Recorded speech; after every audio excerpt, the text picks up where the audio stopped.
PlayStation Portal's new update introduces PS5 Game Cloud streaming. The new Minecraft movie trailer shows off more of Jack Black's Steve, and Sony is in talks to buy FromSoftware's parent company, Kadokawa. All of this on today's TripleJump Gaming News. Hello everyone, welcome to the news. I'm Ben. I'm Peter. We're both here with some hot and fresh news for you in this moderately warm room. Not hot and fresh room. It's warm-ish, and this room hasn't been fresh for a very long time since we had 2 floods. Yeah, it smells and it's cold, is what we're saying here. Let's hit the ground running, however, with our first news story. Yes. The PlayStation Portal's new update introduces PS5 Game Cloud streaming. So, you love the PlayStation Portal, don't you? Love it. Big port head. Big port head over here. Yeah. I have a PlayStation Portal.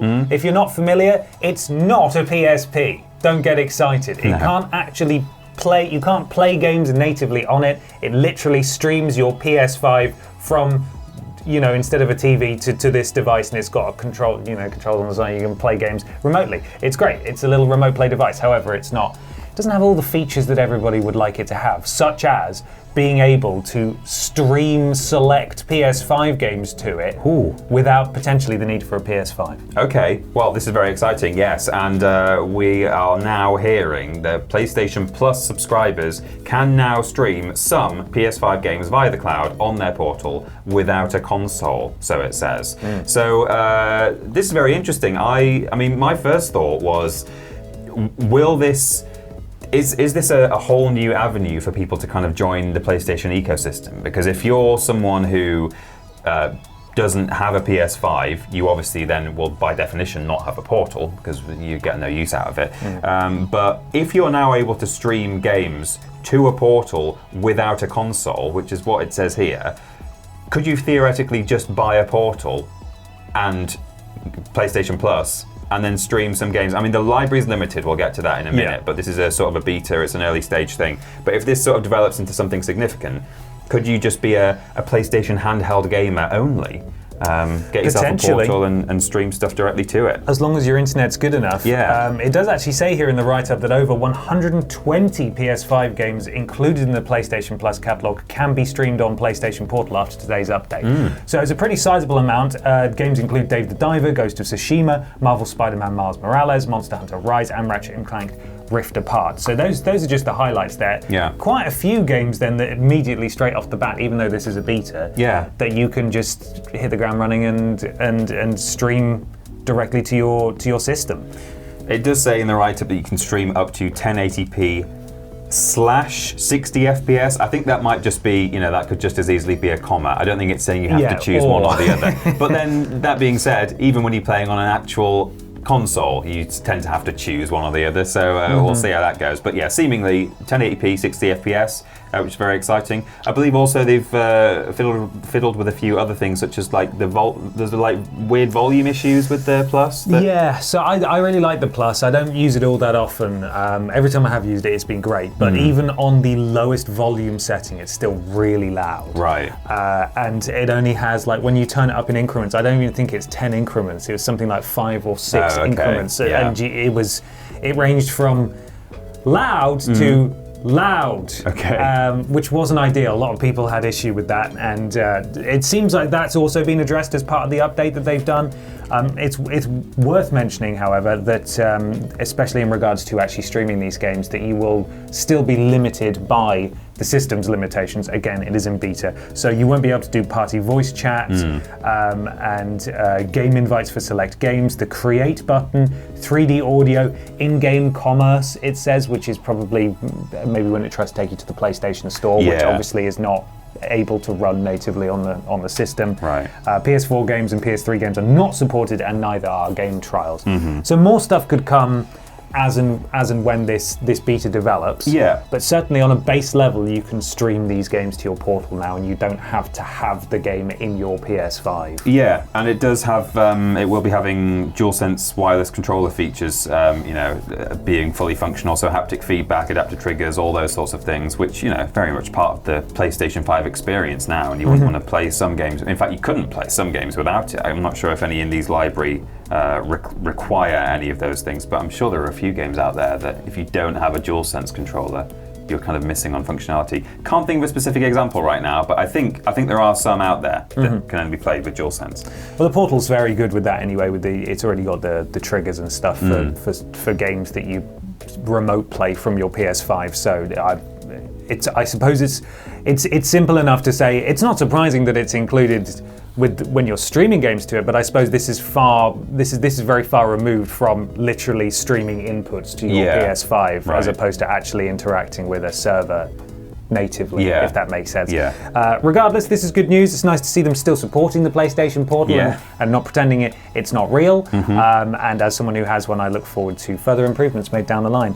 You do need to have the PlayStation Plus premium plan though in order to stream these games, much like you do on PlayStation. That's true. And you were saying before we recorded that it's interesting the fact that Big Phil Spencer has been talking about, we might delve into handhelds, and then we've also talked many times over the past couple of years about how will Game Pass become kind of more of just an Xbox service, and it kind of doesn't really matter where you're playing or how you're playing. This is almost something that PlayStation could move towards with this, a special handheld that just connects to Plus, and you don't even necessarily need to have a console or own your games. You could just have a subscription and log into it remotely. Yeah, exciting. The biggest news of the year now, as the new Minecraft trailer shows off more of Jack Black's Steve. This is the second trailer. The first one did not go down well. No. Focused a lot on the real world and the kooky cast of stereotypes that are going to be coming on through. There's the big boy, there's the nerdy one, there's the shy one who's going to grow emotionally as the all of them, they're all there. All of them. This one, however, focuses more on the actual land of Minecraft and Jack Black in his stupid blue shirt. Yeah, because as you say in the first one thing that we didn't really get much of an explanation for was who or what Steve exactly is. He was just this guy who was in the Minecraft world. Does he live there? Is he from there? Is he a human or not? Well, seemingly he is, because the trailer shows that young Steve, as a boy, seemingly on Earth, yearned for mines, but something always got in the way. That's a quote. And Steve is playing around outside a mine that looked AI generated when they released stills of this the day before the trailer, but seemingly is not. And then he digs into the mine and finds a portal to Minecraft world. He does. And this is seemingly how the other group of people end up in there as well. They find something in the cave and end up transported to Minecraft land. I thought that it was a much better trailer than the last one. Although that doesn't take much beating. No. The comments underneath were largely positive about how actually, this does look a lot better. You've got me a little bit excited now. It's still got horrendous dialogue.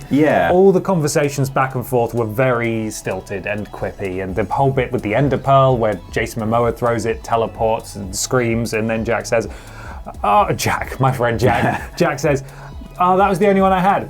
No biggie. No biggie. What? Huh? Yeah. No biggie. There's a lot of that. And I mean, you can just see a mile off some of the gags we're going to have.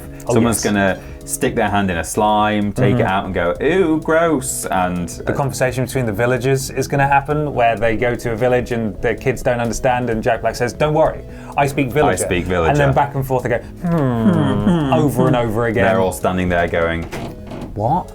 And he turns around and he says, they say we can stay, or whatever, something like that. Almost certainly. Someone's going to eat a cooked pork chop in front of a pig man who's just going to be a gape, it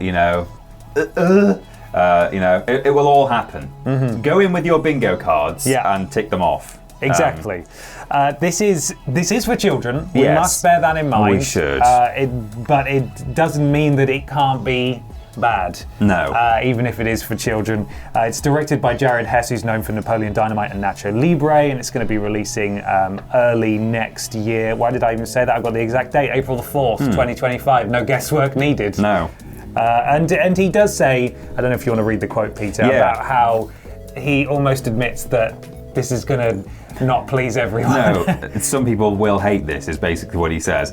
I mean, look, we knew this game represents so many different things to so many different people. We knew that whatever we led with, this was going to be a stronger. There was going to be strong opinions across the spectrum, is what he said. Everybody brings their own special personal connection to the game. Yeah. So you're right that it is for kids, but they are seemingly trying to appeal to at least their parents, if not also a few maybe people in our kind of demographic, like, you know, try and hook a few of us in as well. We also saw some pigs in like air balloons and airships. Do you reckon there's going to be a line about pigs can't fly or something? Probably, yeah. That's probably going to precede that bit. Well, the other thing as well, that when you talk about the pigs, we saw one pig who was like the general or the boss pig. He had some bigger armor on. And it makes me think, like, is he the main villain? Is he just a bit of a henchman? But in any case, what are the stakes going to be here? Who's the baddie? Are we going to have actual dialogue with some kind of boss? Will there be an Ender Dragon? Yeah. Or is it just going to be them on an adventure against pigs that don't speak? And, you know, what are they going to be doing? Can they die? Can they die? Does death exist there? That's if you what I die in wanna know. Minecraft, do you respawn? Do you drop all your stuff? Is there do you experience? Is there experience? Yeah. Do they feel pain there? Yeah. Does pain? Can they die in lava? Anyway, so many questions that we need to wait until next April to find out. You can watch the trailer now on YouTube and other places. The biggest question, of course, is should they have just done the Telltale story? Maybe. With established characters. Maybe they should have. Rather than what they've done here. But, The final story is Sony is reportedly in talks to buy FromSoftware's parent company, Kadokawa. This is the subsidiary, whose subsidiary FromSoftware is behind the smash hit Elden Ring, Dark Souls, and the Armored Core games, and PlayStation exclusive Bloodborne. That's not the only thing that Kadokawa own, though. They also own Spike Chunsoft, Acquire, RPG Maker.